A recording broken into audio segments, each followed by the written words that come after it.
अस्सलाम वालेकुम। Welcome to G academy. और आज के लेक्चर में हम सीखेंगे क्रोमेटोग्राफी। क्रोमेटोग्राफी भी केमिकल लेबॉर्ट्रीज के अंदर वसी पैमाने पर इस्तेमाल होने वाली टेक्निक है। ठीक है, सबसे पहले हम ये जानते हैं कि क्रोमेटोग्राफी का मतलब क्या है। क्रोमेटोग्राफी का लफ्ज़ कहाँ से अखज़ किया गया। ये बुनियादी तौर पर दो अल्फाज से मिलकर बना है। पहला क्रोमेटोस, दूसरा ग्राफी। क्रोमेटोस का मीनिंग है कलर्स और ग्राफी का मीनिंग है राइटिंग। तो ओवरऑल क्रोमेटोग्राफी का मीनिंग हो गया कलर राइटिंग। क्रोमेटोग्राफी हमारे पास सेपरेशन टेक्निक है। इसके ज़रिए हम अगर हमें मिक्सचर दिया जाए ना, तो हम उसको सेपरेट करते हैं। उसके अंदर जो कंपोनेंट्स हैं ना, उसको कंपोनेंट्स में सेपरेट करते हैं। ये जो हमारी क्रोमेटोग्राफी है, ये है distribution of solute between stationery phase and mobile phase. यानी कि हमारा जो सोल्यूट है उसने अपने आप को डिस्ट्रीब्यूट करना है स्टेशनरी फेज और मोबाइल फेज के अंदर। क्रोमेटोग्राफी के अंदर हमारे पास दो फेज होती हैं। एक स्टेशनरी होती है जो एक जगह पे रुकी रहती है, और दूसरी हमारी मोबाइल फेज होती है जो कि मूव करती है। नाम से ज़ाहिर मोबाइल, मोबाइल का मतलब है मूवेबल। ठीक है, वो फेज मूव करती है। तो उसके बाद बात आती है ये सेपरेशन टेक्निक है। इसके अंदर सेपरेशन किस बेस पे होती है। सेपरेशन ठीक है वो हो जाती है, लेकिन किस बेस पे होती है। वो होती है relative affinity of solute for stationary and mobile phase. यानी कि जो हमारे पास सोल्यूट है, जो एक हमें मिक्सचर दिया गया, उसके अंदर जितने भी कंपोनेंट्स हैं, ठीक है, उन कंपोनेंट्स की स्टेशनरी फेज और मोबाइल फेज के लिहाज से क्या रिलेटिव अफिनिटीज है। ठीक है, यानी कि उन कंपोनेंट्स की सॉल्युबिलिटी डिफरेंस क्या है स्टेशनरी फेज के अंदर और मोबाइल फेज के अंदर। एक कंपोनेंट है जो स्टेशनरी फेज के अंदर ज़्यादा सॉल्युबल है, ठीक है, बजाय के मोबाइल फेज के अंदर। और दूसरा हमारे पास कंपोनेंट है वो मोबाइल फेज के अंदर ज़्यादा सॉल्युबल है बजाय स्टेशनरी फेज के अंदर। तो वो दोनों की सेपरेशन आसान होगी।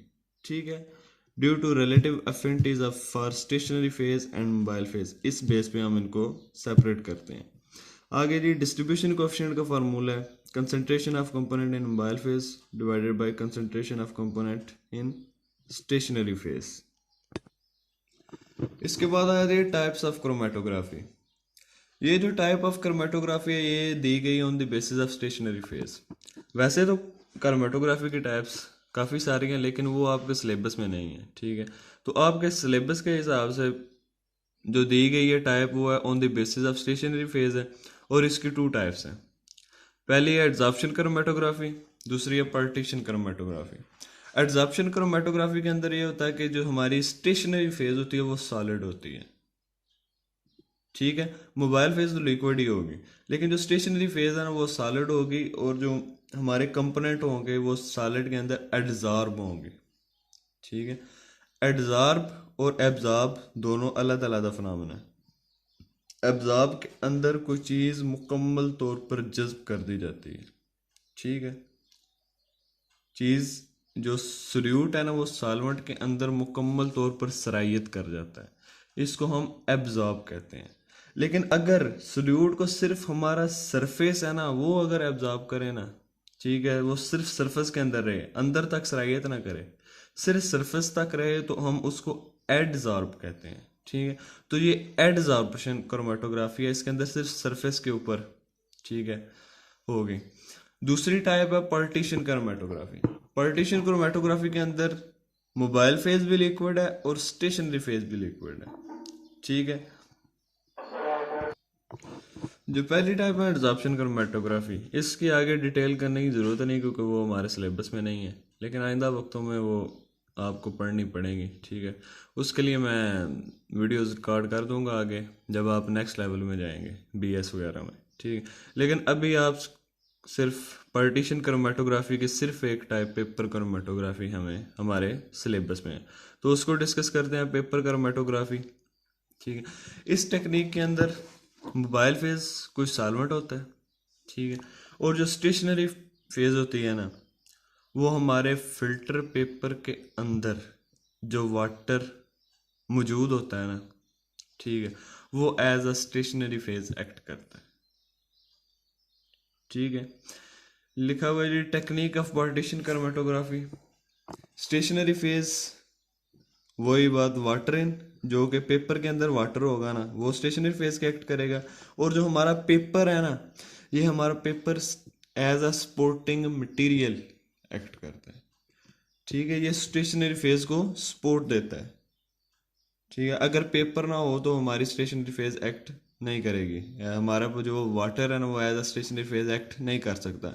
इसलिए हमें paper as a supporting material लाजमी चाहिए।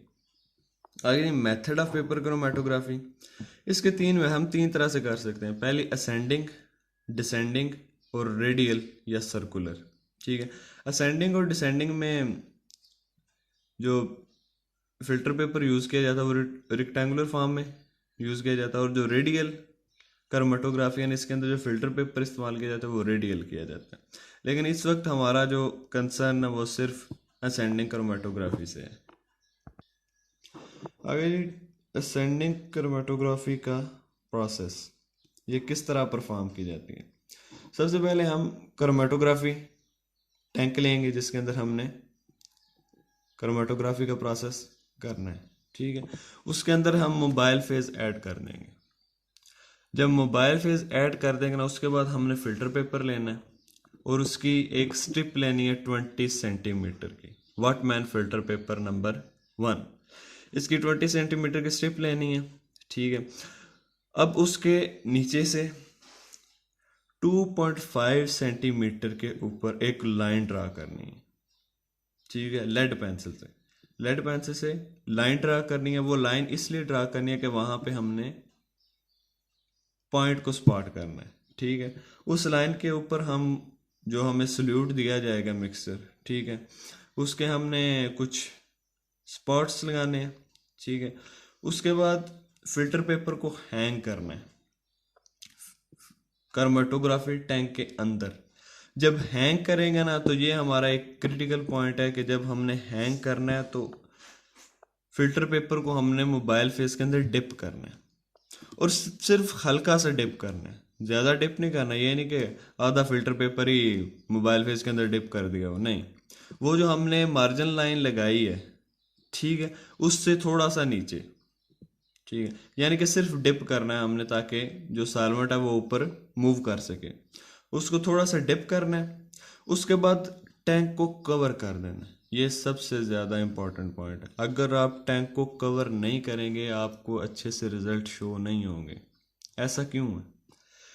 ऐसा इसलिए है कि हमारा टैंक को कवर करना लाजमी, ताकि हमारा जो इन्वायरमेंट है ना वो सेम रहे। क्योंकि अक्सर औकात हम जो सॉल्वेंट यूज़ करेंगे ना वो वोलाटाइल होंगे। ठीक है, जब हमारा सॉल्वेंट वोलाटाइल होगा ना तो वो वेपोरेट होके उड़ जाएगा जब हम ओपन उसको परफॉर्म करेंगे। जब ओपन परफॉर्म करेंगे ना वो उड़ जाएगा। जब उड़ेगा तो फिर हमारी रेशो सेम नहीं रहेगी और हमारा एंड पे रिजल्ट अच्छा नहीं आएगा।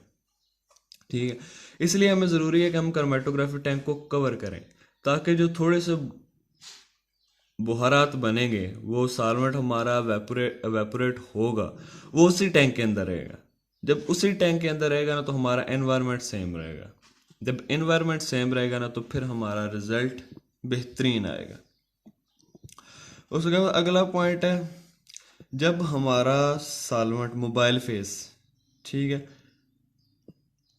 3/4 हिस्सा कवर कर ले उस फिल्टर पेपर का, यानी कि 3/4 हिस्सा मूव कर जाए, तो फिर हमने उसको बाहर निकाल लेना है। ठीक है, अब हमारा तकरीबन मुकम्मल हो चुका है। अब आखिरी मराइल में हमारा प्रैक्टिकल वो मुकम्मल हो गया। ठीक है, हमने उस फिल्टर पेपर को निकाली। अब हमने फिल्टर पेपर को ड्राई करना है। ड्राई करने के 2-3 मेथड हैं। एक तो यही है कि ऐसे ही ड्राई कर दें, ठीक है, ओपन एनवायरनमेंट में रख के, लेकिन इसके लिए थोड़ा आपको टाइम लगेगा। दूसरा मेथड क्या है कि हम हॉट एयर गन का यूज़ करें, उसके ज़रिए ड्राई करें। और तीसरा मेथड ये है कि हम उस फिल्टर पेपर को ओवन के अंदर रख दें कुछ वक्त के लिए और फिर हम इसे ड्राई कर दें। फिर जो ड्राई होने के बाद हमें जो पेपर मिलेगा और पेपर के ऊपर जो पैटर्न बना होगा ना, ठीक है, वो आपका कर्मेटोग्राम कहलाएगा। नेक्स्ट पॉइंट है, अगर तो आपका स्पॉट है ना, जो आपके जो सोल्यूट सेपरेट हुए हैं, ठीक है, अपने कंपोनेंट्स में, वो कलर्ड हैं, ठीक है, फिर तो वो आसानी से आइडेंटिफाई हो जाएंगे, फिर हमें कोई इतना बड़ा मसला नहीं है। लेकिन अगर वो कलरलेस हैं, ठीक है, अब हमारे स्पॉट कलरलेस है तो फिर तो हमें नज़र ही नहीं आएंगे, हमारा रिजल्ट ही शो नहीं होगा। फिर हमने क्या करना, फिर हमारे पास कुछ केमिकल्स होते हैं जिनको हम डेवलपर कहते हैं। डेवलपर को उसके ऊपर स्प्रे करेंगे, ठीक है, जब हम स्प्रे करेंगे ना तो फिर हमारा जो स्पॉट होगा ना वो कलर शो कर देगा, ठीक है, कलर हो जाएगा। फिर हम उस स्पॉट को नोट करेंगे, ठीक है, और उसके बाद एंड पे हमने रिटार्डेशन फैक्टर RF वैल्यू हमने फाइंड करनी होती है, जिसका फार्मूला है distance travel by component divided by distance travel by solvent. हमें जो शुरू में मिक्सर दिया गया था, वो जितने कंपोनेंट्स में सेपरेट हुआ है ना, हमने हर कंपोनेंट का अलग अलग ना RF वैल्यू फाइंड करनी है। नीचे तो सेम ही रहेगी, डिस्टेंस ट्रेवल बाय सॉल्वेंट ये सेम ही रहेगा, ऊपर चेंज होता जाएगा डिस्टेंस ट्रेवल बाय कंपोनेंट। पहले A कंपोनेंट का उसकी RF वैल्यू निकाली, फिर B कंपोनेंट उसकी RF वैल्यू निकाली, फिर C कंपोनेंट उसकी RF वैल्यू निकाली, एंड पे हमने RF वैल्यू निकालनी होती है। और एंड पे जी यूजेज ऑफ क्रोमेटोग्राफी, क्रोमेटोग्राफी को हम कहाँ यूज़ करते हैं? नंबर 1 ऑर्गेनिक सिंथेसिस, हमने को ऑर्गेनिक कंपाउंड बनाना हो, ठीक है। उसके बाद सेपरेशन टेक्निक, जैसे कि ऊपर हम डिस्कस कर रहे हैं कि हमने इसके अंदर मिक्सचर को और उसके कंपोनेंट्स में सेपरेट किया था, ये सेपरेशन टेक्निक हो जाएगी। आइसोलेशन उसके अंदर यूज़ किया जाता है। चौथे नंबर पे जी प्योरिफिकेशन, इससे हम प्योरीफाई भी कर सकते हैं। जिस तरह हमने ऊपर कंपोनेंट्स को सेपरेट किया है ना, इस तरह हम प्योर कंपाउंड से इम्प्योरिटीज़ को सेपरेट कर सकते हैं। इम्प्योरिटीज़ को रिमूव कर देंगे, पीछे हमारे प्योर कंपाउंड रह जाएगा, लिहाजा ये प्योरिफिकेशन टेक्निक भी है। और आखिर पे जो क्वालिटेटिव और क्वांटिटेटिव एनालिसिस, क्वालिटेटिव जिसके अंदर सिर्फ हमने आइडेंटिफाई करना होता है, ठीक है, अगर जिस कंपोनेंट में हमने सेपरेट किया है वो सिर्फ हम उनको आइडेंटिफाई कर दें, क्वालिटेटिव टेक्निक हो जाएगी। अगर हम उसकी क्वांटिटी मेजर कर दें कि ये कितनी क्वांटिटी में सेपरेट हुए हैं, ये कितनी क्वांटिटी में प्रेजेंट थे, तो ये हमारा क्वांटिटेटिव एनालिसिस हो जाएगा। तो गाइस ये थी आपकी क्रोमेटोग्राफी टेक्निक। जज़ाक।